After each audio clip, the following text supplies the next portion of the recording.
زندگی آج کی زندگی ہے، اس وقت کی زندگی، اس وقت میں زندہ ہوں، یہی میری زندگی ہے. جب یہ نہیں رہے گی تو کچھ بھی نہیں رہے گا، ساری سوچیں دھری کی دھری رہ جائے. اس لیے ضروری ہے کہ اس وقت سے میں فائدہ اٹھا لوں، اپنے آج سے فائدہ اٹھا لوں، اس لمحے سے فائدہ اٹھا لوں، اس کو خوبصورت بنا لوں، اس کو موسٹ پروڈکٹیو بنا لوں، یہ بیکار نہ گزرے.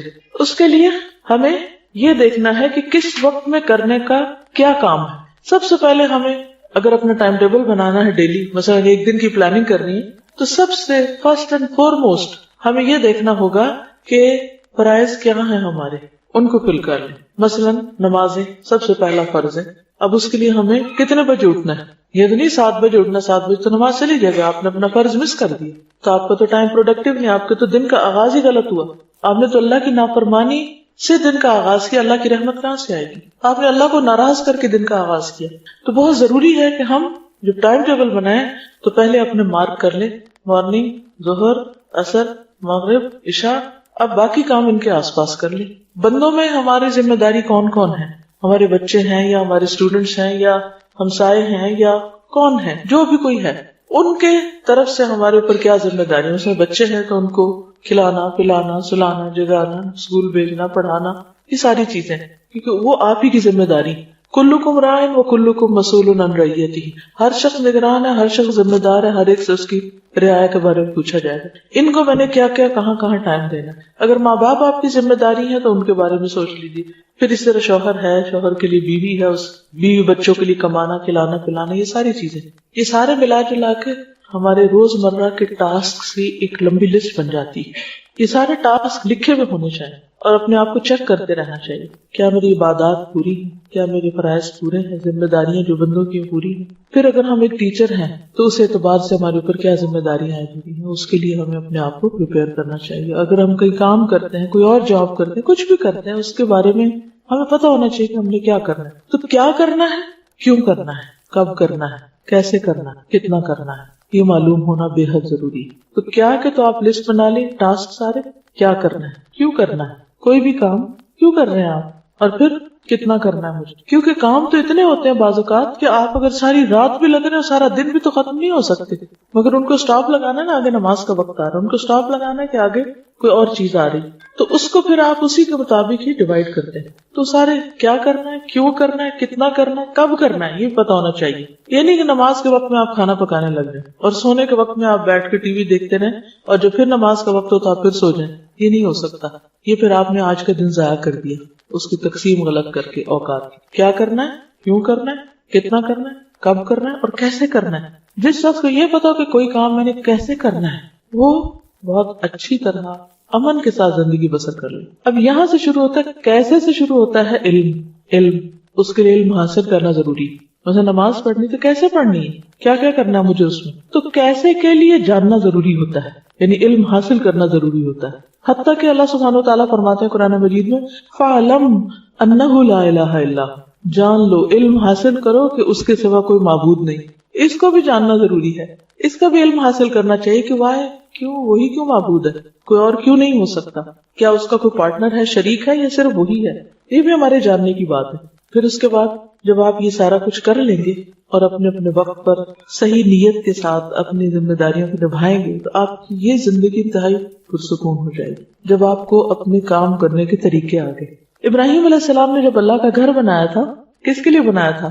اللہ تعالیٰ نے فرمایا کہ میرے گھر کو طواف کرنے والوں کے لیے وطہر بیتی للطائفین والرکع السجود تک، تو ان سب کے لیے صاف رکھو گھر. لیکن ساتھ ہی انہوں نے ایک دعا مانگی تھی، وَأَرِنَا مَنَاسِكَنَا، کہ اللہ ہمیں ہمارے مناسک عبادت کے طریقے ہمیں سکھا دے. یہاں سے علم کی ضرورت محسوس ہوتی ہے انسان کو کہ سیکھ کے کرتا ہے انسان، ہر چیز سیکھنے کی ضرورت ہوتی ہے، حتیٰ کہ کھانا پینا بھی، یعنی صرف کھانا، خود کھانا ہے، آپ نے اپنا پیٹ بھرنا ہے، وہ کھانے کا طریقہ بھی آنا چاہیے آپ کو، یہ کیسے کھانا ہے. آپ نے دیکھا کہ کچھ لوگوں میں کھانے کے مینرز بالکل نہیں ہوتے، بہت کچھ پڑھ لے کے جاتے ہیں لیکن ان کو طریقہ نہیں آتا کھانے کا، چبانے کا طریقہ نہیں آتا، کھانے کا نہیں آتا، اور بھی اسی طرح. تو ان میں اور جانوروں میں فرق کوئی نہیں رہ جاتا نا. اب جانور جیسے جگالی کرتے رہتے، اگر انسان بھی ایسے کرتے رہے تو کیا حاصل ہوگا، کوئی فرق نہیں رہے گا. میرے خیال ہے مائیں اگر لے کے کھڑی ہو جائے نا بچوں کو، یہ بھی سیکھنے کا طریقہ ہے کہ کلاس روم میں بچے کو خاموش کیسے کروانا ہے تاکہ باقی لوگ واقعی سن سکیں. کیونکہ ماں بننا کافی نہیں ہوتا. یہ سیکھنا ضروری ہے کہ بچے کو پالنا کیسے، بچے کو خاموش کیسے کرانا ہے، بچے کو کھلانا کیسے، پلانا کیسے، سلانا کیسے، چپ کیسے کرانا ہے، بلوانا کیسے، یہ سب کچھ بھی سیکھنے سے تعلق رکھتا ہے. تو بہرحال بات یہ ہے کہ ہر چیز سیکھنے کی ضرورت ہوتی ہے اور سیکھنے کی بہت فضیلت ہے. اب سیکھنے میں بہت سی چیزیں ہم پیسیولی سیکھتے ہیں. پیسیولی سیکھنے کا کیا مطلب ہے کہ وہ ہر وقت ہماری یہ کھڑکیاں کھلی، کان بھی کھلے، آنکھیں بھی کھلے. کچھ چیزیں ہم دیکھ کے سیکھ رہے ہوتے ہیں بغیر کسی انٹینشن کے، خود بخود ہمارے اندر جاری. کچھ چیزیں ہم سن رہے ہوتے ہیں، آوازوں سے آ رہی ہوتی ہیں اور ہم سیکھ رہے ہوتے ہیں. مثلاً آپ گھر سے نکلے کسی کام سے، رستے میں کوئی میوزک کی آواز سنی، آپ نے کوئی گانا لگا ہوا تھا، کسی نے آپ کو نہیں سکھایا، وہ گانا آپ نے سنا اور تھوڑی دیر کے بعد آپ خود بھی اسی ٹیون میں گانے لگ گئے. یہ کیا ہوا آپ کے ساتھ؟ کیا آپ گھر سے گانا یاد کرنے کے ارادے سے نکلے تھے؟ نہیں، لیکن بغیر آپ کے ارادے نیت کے وہ آپ کے ازبر ہو گیا، آپ نے سنا اور آپ کو یاد ہو گیا. تو اسی طرح کچھ چیزیں انسان نہ چاہتے ہوئے بھی سیکھتا چلا جاتا ہے. اس لیے بہت ضروری ہوتا ہے کہ اچھے لوگوں کی کمپنی میں ہو. اچھے لوگوں کی کمپنی سے انسان بہت سی چیزیں بغیر کسی تکلیف کے سیکھ جاتا ہے، صرف دیکھ دیکھ کے سیکھ جاتا ہے، سن سن کے سیکھ جاتا ہے. تو اچھی کمپنی میں ہونا جو ہے یہ اللہ تعالیٰ کی ایک بہت بڑی رحمت ہے، بہت بڑی نعمت ہے. اور پھر اس کے بعد انسان نیت، ارادے اور کوشش کے ساتھ سیکھے. تو آپ سب اپنی ایک لسٹ بنائیں کہ آپ کو ابھی تک کیا کیا نہیں آتا جو آپ کو آنا چاہیے. مثلا اللہ نے ہم کو اپنی عبادت کے لیے پیدا کیا، لیکن ہمیں عبادت کرنی نہیں آتی، ہمیں نماز پڑھنی نہیں آتی، ہمیں زکوٰۃ دینے کا طریقہ ہی نہیں پتا. ہم کبھی راہ چلتے اس سے کچھ پوچھ لیتے ہیں، اس سے وہ کچھ بتا دیتا ہے، وہ کچھ، پھر دونوں کی کنفیوژن پہ کہتے ہیں چھوڑو پر اس کام کو کیا کرنا. لیکن جو فرائض ہے تو پوچھ ہوگی، آپ نہیں کریں گے تو پوچھ ہوگی، غلط کریں گے تو پوچھ ہوگی، لہٰذا سیکھنا ضروری ہے. تو ایک تو آپ اپنے ضرور لسٹ بنائیں کہ ابھی تک آپ کو کیا کیا نہیں آتا، جو آپ کو ایک بنیادی طور پر اپنی ذات کا خیال رکھنے، اپنے بچوں کا خیال رکھنے، اپنے گھر کا، اپنے انوائرمنٹ کا، اور جس کام کے لیے آپ پیدا ہوئے اللہ کی عبادت ہے وہ آنا ہی چاہیے. اگر وہ نہیں آئے تو آپ نے اپنی زندگی گنوا دی، چاہے آپ ڈھیروں کتابیں پڑھ جائیں. اسی لیے آپ نے دیکھا ہوگا کہ بعض اوقات کچھ لوگ بہت ہائیلی ایجوکیٹڈ ہوتے ہیں، بڑی ڈگریوں کے مالک ہوتے ہیں، لیکن ان کی گھریلو زندگی جہنم ہوتی ہے. ان کو آپس میں نباہ نہیں کرنا آتا، ہسبینڈ وائف کو نباہ نہیں کرنا آتا، بچوں سے بات نہیں کرنی آتی، ان کی بات نہیں سمجھتے. کہنے کو بہت پڑھے لکھے، یہ پڑھا لکھا کیا فائدہ دیتا ہے اگر ایک انسانوں کے ساتھ ڈیلنگ ہی نہیں آتی انسان کو. دوستوں کو بھی دشمن بنا لیتے ہیں، اپنے خیر خواہوں کی بھی قدر نہیں پہچانتے، کبھی شکر گزار ہی نہیں ہوتے، پتہ ہی نہیں ہے کہ یہ بھی کرنے کا کام ہے. ویسے بہت انٹیلیجنٹ ہیں، ویسے بڑے بڑے کارنامے کرتے ہیں، لیکن بنیادی اخلاق کا نہیں پتا. یہ بھی سیکھنے کی بات ہے. تو سیکھنے کو تو بہت کچھ ہے، اور اس کے لیے آپ کو باقاعدہ اپنے ٹائم ٹیبل میں ایک حصہ بنانا ہوگا، سیکھنے کے لیے ایک طریقہ اختیار کرنا ہوگا. تو بات یہ ہو رہی تھی کہ سیکھنے کو تو بہت کچھ ہے، لیکن کچھ چیزیں ایسی ہیں جنہیں پرائرٹی پر سیکھ لینا چاہیے. انہیں میں سے وہ دعائیں ہیں جو ہم اپنی حفاظت کے لیے پڑھتے ہیں. کہ ہم میں سے ہر شخص کسی نہ کسی دل کے گوشے میں اس کے خوف بیٹھا ہوا ہے کہ ہائی یہ چھت نہ مجھ پہ آ گرے. کبھی خیال آیا کہیں میں پھسل نہ جاؤں، کہیں چور نہ آ جائے. کبھی اندھیرے سے ڈر لگتا ہے، کبھی کسی چیز سے کبھی ڈر لگتا ہے. ہر شخص کو کسی نہ کسی چیز سے ضرور ڈر لگتا ہے. اس کو کہتے پھر اس کو نام دے دیتے فوبیا. بہرحال جو مرضی نام دے دے، لیکن ڈر تو اپنی جگہ ہے ہی، اس سے تو انکار نہیں کیا جا سکتا. خصوصاً کچھ کھونے کا، کچھ ضائع ہونے کا، کچھ ہاتھ سے نکل جانے کا، یہ ڈر بہت ہوتا ہے. یعنی کیا ہوگا؟ تو اس کے لیے ہمیں ایک بہترین چیز سکھائی گئی ہے، اور وہ ہے آیت الکرسی. آیت الکرسی یہ اس آیت کا نام ہے. آیت الکرسی جو ہے یہ قرآن مجید کی آیات میں سے بہت ہی افضل آیت ہے، بہت بلند درجے کی آیت ہے. جیسے سورتوں کے نام ہے نا، اسی طرح کچھ آیتوں کے بھی نام ہیں. اللہ سبحانہ وتعالیٰ نے آدم علیہ السلام کو مختلف چیزوں کے نام سکھائے تھے، اور کسی بھی شخص کے صاحب علم ہونے کی علامت یہ ہوتی ہے کسی بھی فیلڈ یا فن میں کہ اس کو اس خاص علم سے متعلق چیزوں کے نام آتے ہوں. مثلا آپ قرآن کے طالب علم ہیں اور آپ کو سورتوں کے نام ہی نہیں آتے، کیا جانا آپ نے. اسی طرح مثلا آپ باٹنی پڑھ رہے ہیں اور اپنے انوائرمنٹ میں ارد گرد پودوں کے نام ہی کو نہیں آتے، گھاس کی قسموں کو ہی نہیں پتا، درختوں کے نام نہیں آتے.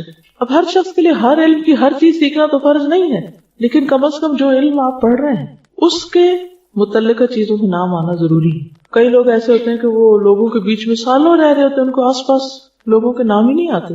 آپ کی کیا ریلیشن شپس ہوں گے اچھے، کیسے اچھے ہو سکتے ہیں. مجھ سے کسی نے پوچھا کہ آپ وہ پڑھا رہی تھی، کہنے لگی کہ مجھے آپ کو ٹپ بتائیے، آپ بھی پڑھاتی. میں نے ایک دن ان کو ایک ٹپ بتائی، دوسرے دن دوسری بتائی، کل میں نے ان کو تیسری ٹپ بتائی. تیسری ٹپ یہ تھی کہ اپنے گروپ کو جس کو آپ پڑھا رہے ہیں اس کی تمام اسٹوڈینٹس کے نام یاد کریں اور اسٹوڈینٹس کو ناموں سے بلائیں. کہنے یہ تو بہت ہی مشکل ہے, چھوٹا سا گروپ ہے, یہ تو بہت ہیوج کلاس ہے, اس میں تو ہوتی ہے obviously مشکل, لیکن میں پوری کوشش کروں گی. میں نے کہا اس سے آپ فرق جانیں گے کہ اسٹوڈنٹ اور ٹیچر کا جب تک کنیکشن نہیں ہوتا تو علم پاس نہیں, وہ صرف انفارمیشن ہو, آپ سیکھ نہیں سکتے اور آپ کو پتہ نہیں آپ آس پاس کون بیٹھا ہوا ہے, وہ کیا کر رہا ہے. اور ان کو میں نے اتفاق سے یہی حدیث دلیل کے طور پر دی کہ حضور صلی اللہ علیہ وسلم نے ابی ابن کعب کو شاباش دی تھی کہ تمہیں علم مبارک ہو اے ابو المنذر. آپ کو صرف ان کا نام نہیں, ان کی کنیت بھی پتا تھی. اور آپ کو پتا ہے کہ کتنے بے شمار صحابہ ہیں آپ کے آس پاس, لیکن آپ کو ان کے نام آتے تھے. تو اپنے آس پاس کے لوگوں کے نام جاننا, جس گھر میں آپ رہتے ہیں اس کے مختلف ڈائریکشن کا معلوم ہونا کہ سورج کدھر سے نکلتا ہے, قبلے کا رخ کیا ہے. آپ کہتی ہوں کہ یہ کس کو نہیں پتا. ریسنٹلی مجھے اس کا اتفاق ہوا, میں کہیں گئی ہوئی تھی تو میں نے ان سے کہا, بچی تھی اس گھر میں 11-12 سال کی, میں نے کہا بیٹا قبلے کا رخ کدھر ہے, ٹوٹلی اپوزٹ ڈائریکشن بتائی. میں چونکہ نیچے گھر سے جب آ رہی تھی تو میں نے مسجد دیکھی تھی کارنر پہ, اور اس میں ہم نے گاڑی روک کے بچوں نے نماز پڑھی تھی, تو مجھے پتا تھا کہ ڈائریکشن اس طرف ہے. بچی بالکل الٹ بتا رہی تھی, مجھے بہت پریشانی ہوئی. میں نے کہا کہ 10 سال کی عمر میں بچے کو نماز پڑھنی چاہیے. اگر کوئی بچہ روز نماز پڑھتا ہے تو اس کو اپنے گھر میں قبلے کا رخ لازم معلوم ہونا چاہیے, یا نہیں؟ یہ علم ہے نا یہ بھی. اگر ہمارے بچوں کو اپنے ہی گھر میں قبلے کا رخ پتا نہیں تو اس کا مطلب ایک فرائض میں سے ایک فرض ان کا چھوٹ رہا ہے. وہ خود تو پتہ نہیں کہ آپ پڑھتے ہیں یا نہیں, کہ مہمان کو بھی غلط بتا دے اس کی نماز بھی گئی. تو یہ بے حد ضروری ہے کہ ہم فرض درجے کے جو علم ہے ہم پر وہ ہم ضرور جانیں. تو بہرحال کہنے کی بات یہ تھی کہ قرآن مجید کی مختلف آیات کے بھی نام ہیں, سب کے نہیں ہیں لیکن کچھ کے, مثلا آیت دین ہے, آیت الکرسی ہے. تو آیت الکرسی وہ آیت ہے جس میں کرسی کا لفظ آتا ہے, اور یہ قرآن مجید کی سب سے اعلیٰ اور افضل آیت ہے. اس کے بارے میں آتا ہے کہ حضرت ابی ابن کعب کہتے ہیں, یہ ایک عالم صحابی تھے, اہل کتاب کے علماء میں سے تھے, اسلام لے آئے اور کاتب وحی بھی تھے. وہ کہتے ہیں کہ رسول اللہ صلی اللہ علیہ وسلم نے فرمایا, اے ابو المنذر, کیا تجھے معلوم ہے کہ کتاب اللہ میں سے تمہارے پاس کون سی آیت سب سے افضل ہے؟ میں نے عرض کیا, اللہ اور اس کا رسول ہی بہتر جانتے ہیں. آپ نے فرمایا, اے ابو المنذر, کیا تجھے معلوم ہے کتاب اللہ میں سے تمہارے پاس کون سی آیت سب سے افضل ہے؟ دوبارہ پوچھا. میں نے عرض کیا, اللہ لا الہ الا هو الحی القیوم, یعنی آیت الکرسی. آپ نے میرے سینے پر ہاتھ پھیرا شاباش دینے کے لیے اور فرمایا, ابو المنذر, تمہیں علم مبارک ہو, یعنی تم جانتے ہیں. اس ایک حدیث کے اندر بہت کچھ ہے سیکھنے کے لیے. مثلا سب سے پہلے تو نبی صلی اللہ علیہ وسلم کا طریقہ تعلیم معلوم ہوتا ہے کہ آپ نے اپنے صحابی کو سوال کیا, یہ نہیں کہا کہ میں تمہیں بتاتا ہوں. ہمیں تو کوئی بات پتا ہو تو ہم کیا کہتے ہیں, ادھر میں تمہیں بتاؤں. لیکن آپ نے پوچھا. کیوں پوچھا؟ کہ اگر انہیں پہلے سے معلوم ہے تو اس سے کیا ہو. سوال کرنے سے ایک تو ایک انٹریکشن ہوتی ہے, دوسرے کو اہمیت بھی دی جاتی ہے, اس سے ایک تعلق پیدا ہو جاتا ہے. اور پھر اس کے بعد یہ ہے کہ صحابی کے پارٹ پر یہ بات پتہ چلتی ہے کہ صحابی جو ہیں وہ کہتے ہیں کہ اللہ اور اس کا رسول بہتر جانتے ہیں. حالانکہ پتہ ہے ان کو, لیکن پھر بھی کیا کہتے ہیں, اللہ اور اس کا رسول بہتر جانتے ہیں. کیوں؟ تاکہ اگر میرے علم سے زیادہ وہاں ہے تو پہلے مجھے وہ مل جائے. میں اگر ایک بات بتا دوں گا جو مجھے پتا تو ہو سکتا ہے کہ مجھے اگلی چیز نہ پتا. لیکن حضور صلی اللہ علیہ وسلم بھی محسوس کر رہے ہیں کہ ان کو معلوم ہے, شاید یہ جھجک رہے ہیں یا عجز کا مظاہرہ کر رہے ہیں.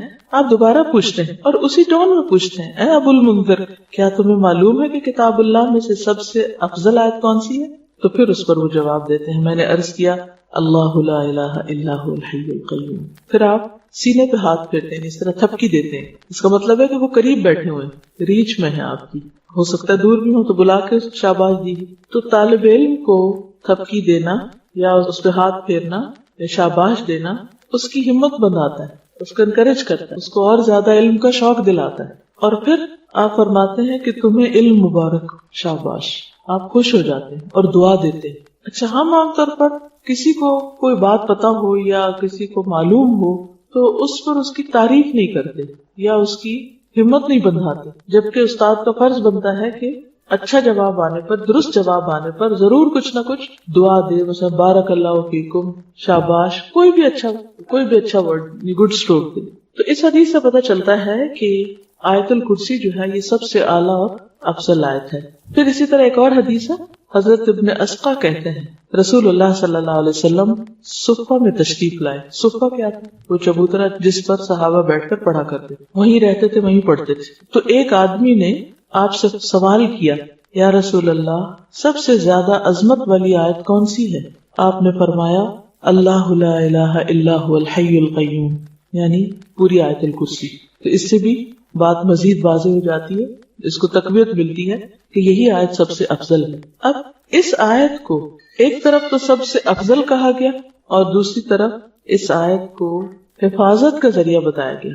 اس کے لیے ایک بہت لمبی حدیث ہے, لیکن ایک واقعہ ہے پورا جس سے ہمیں پتہ چلتا ہے کہ آیت الکرسی جو ہے یہ شیاطین کے شر اور فتنوں سے محفوظ رکھتی ہے. انسان کو حفاظت کے لیے سب سے زیادہ جس چیز کی ضرورت ہے وہ اپنے دشمنوں سے حفاظت. دشمنوں میں سب سے بڑا دشمن شیطان, اور شیطان نظر نہیں آتا. باقی دشمن تو اگر کوئی آ رہا ہماری طرف تو ہم بھی جواباً مارنے کے لیے تیار ہو گئے, مگر جو نظر ہی نہیں آ رہا تو اس کا کیا بنے گا؟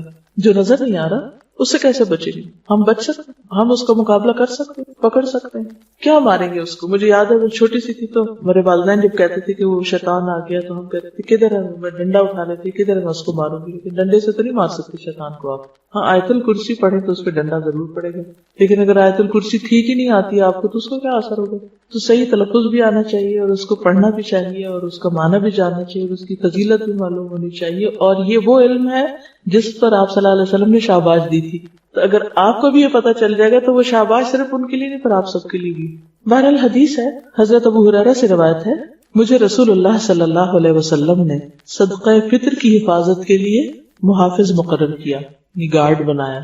اس دوران میں ایک شخص آیا اور اس نے غلہ سے لپیں بھر بھر کر نکالنی شروع کر دی, یعنی وہاں سے نکالنا شروع کر دیا. میں نے اسے پکڑ لیا اور کہا میں تجھے ہر صورت میں رسول اللہ صلی اللہ علیہ وسلم کے پاس لے جاؤں گا, تم چور ہو. وہ کہنے لگا میں محتاج آدمی ہوں, بال بچے دار ہوں, سخت ضرورت مند ہوں, لہٰذا معاف کر دو. چنانچہ میں نے اسے چھوڑ دیا.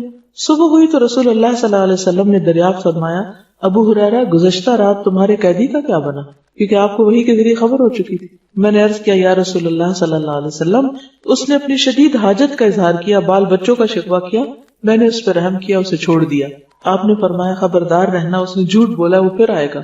مجھے آپ کے فرمان کی وجہ سے یقین تھا کہ وہ ضرور آئے گا, لہٰذا میں گھات میں بیٹھ گیا, کب آتا ہے, اور چوکنا ہو گیا. وہ آیا اور غلے میں سے پھر لپیں بھرنے لگا. میں نے پکڑ لیا, میں نے کہا اب تو میں تمہیں ضرور حضور صلی اللہ علیہ وسلم کی خدمت میں لے جاؤں گا. اس نے کہا مجھے چھوڑ دو, میں غریب ہوں, عیالدار ہوں, آئندہ نہیں آؤں گا. میں نے رحم کھاتے اسے پھر چھوڑ دیا. صبح ہوئی تو رسول اللہ صلی اللہ علیہ وسلم نے دریافت فرمایا اے ابو ہریرہ تمہارے قیدی نے کیا کیا؟ میں نے عرض کیا یا رسول اللہ صلی اللہ علیہ وسلم اس نے اپنی شدید ضرورت کا شکوہ کیا, عیالداری یعنی اپنی غربت کا واسطہ دیا, مجھے رحم آ گیا, لہٰذا میں نے اسے پھر چھوڑ دیا. آپ نے فرمایا خبردار رہنا, اس نے تجھ سے جھوٹ بولا ہے, وہ پھر آئے گا. چنانچہ میں تیسری بار اس کی گھات میں بیٹھ گیا, وہ آیا اور پھر غلہ کے لب بھرنے لگا, میں نے اسے پکڑ لیا. یہ تیسری بار ہے, اب میں تمہیں ضرور حضور صلی اللہ علیہ وسلم کے پاس لے جاؤں گا. ہر بار تو وعدہ کرتا نہیں آؤں گا لیکن پھر آ جاتا. اس نے کہا اچھا میں تمہیں ایسے کلمات بتاتا ہوں جن سے اللہ تجھے فائدہ دے گا, لیکن اس کے بدلے مجھے چھوڑ دو. یعنی اسے ہوا نا کہ اب تمہیں پکڑا گیا تو کچھ دے کے چھوٹنا پڑے گا. میں نے پوچھا وہ کیا کلمات ہیں, کون سا کلام ہے, کون سا وظیفہ ہے کہ جسے پڑھ کے میں اپنے چور سے بچ سکتا ہوں, یعنی چور واپس نہ آئے. اس نے کہا جب تو رات سونے کے لیے اپنے بستر پہ آئے تو آیت الکرسی پڑھ لیا کر.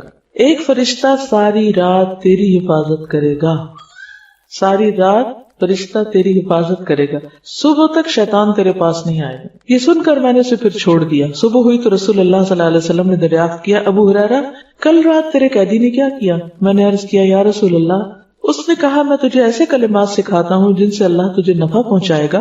چنانچہ اس کے بتانے پر میں نے اسے چھوڑ دیا. آپ نے دریافت کیا وہ کیا کلمات ہیں؟ میں نے عرض کیا. اس نے بتایا کہ جب تو رات اپنے بستر پر آئے تو اول سے آخر تک آیت الکرسی پڑھ لے. اللہ کی طرف سے ایک فرشتہ رات بھر تیری حفاظت کرے گا اور شیطان تمہارے قریب نہ آئے گا. صحابہ کرام چونکہ خیر و بھلائی کے زیادہ حریص تھے اس لیے آپ نے حضرت ابو ہریرہ کو کچھ نہیں کہا بلکہ فرمایا ہاں اس نے تجھ سے سچی بات کہی لیکن وہ خود جھوٹا ہے. تجھے معلوم ہے 3 راتوں سے تمہارے پاس کون آ رہا تھا؟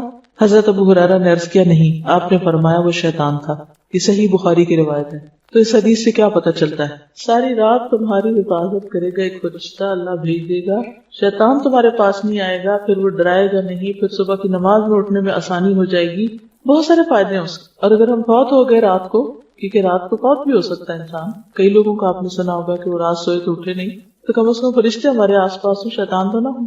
تو اس کے بہت فائدے ہیں. تو سب سے بڑا فائدہ کیا ہے کہ حفاظت. اسی لیے اس کارڈ میں حفاظت کی دعاؤں میں سب سے پہلی دعا آیت الکرسی رکھی گئی ہے. اور اس میں کرنا کیا چاہیے کہ ویسے تو ہر نماز کے بعد پڑھنی چاہیے، لیکن صبح اور شام ایک دفعہ اگر انسان پڑھتا ہے تو جنوں سے محفوظ رہتا ہے. ٹھیک ہے، خصوصی طور پر جو جنوں کا کتنا ڈر ہوتا ہے، جن چمٹ جائیں گے، وہ پتہ نہیں کیا ہو جائے گا، تو بس آیت الکرسی پڑھ لیں. جو ہی شام ہونے لگے آیت الکرسی پڑھ لیں، صبح نماز کے بعد پڑھ لیں، محفوظ ہیں آپ انشاءاللہ. ایک اور حدیث میں ہے، ابی ابن کعب اپنے باپ سے روایت کرتے ہیں کہ ان کے کھجوروں کے کھلیان تھے، کھیت تھے، باغ تھے، تو وہ اس میں کمی دیکھتے کہ کھجوریں کم ہو رہی ہیں، لگتا ہے کوئی چور ہے. تو ایک رات انہوں نے چور کو پکڑ لیا.